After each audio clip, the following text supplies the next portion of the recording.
మేము చేసిన అరుణాచల గిరి ప్రదక్షిణ కోసం సెకండ్ పార్ట్ అయితే ఇది నేను పెడుతున్నాను. మేమేంటంటే బిగినింగ్ నుంచి ఎండింగ్ వరకు కూడా ఒకే విధంగా నడిచాం. ఫస్ట్లో ఫాస్ట్గా మేము నడవలేదు, కానీ మేము వెరీ బిగినింగ్ 2 టెంపుల్స్ దాటిన తర్వాత ఒక 3 యంగ్స్టర్స్ కనిపించారు. వాళ్ళు చాలా ఫాస్ట్గా వెళ్ళిపోతూ ఉన్నారు. మేము అరౌండ్ మోక్ష మార్గం కూడా టచ్ అవ్వలేదు. మోక్ష మార్గం కంప్లీట్ అయిపోయి మనము కొంచెం యూటర్న్ అవి తీసుకుంటాము. అక్కడ వాళ్ళు కనిపించారు, అస్సలు నడవలేకపోతున్నారు.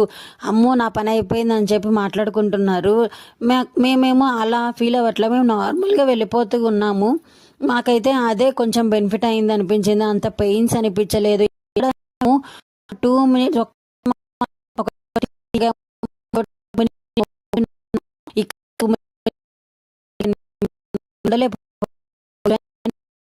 నెక్స్ట్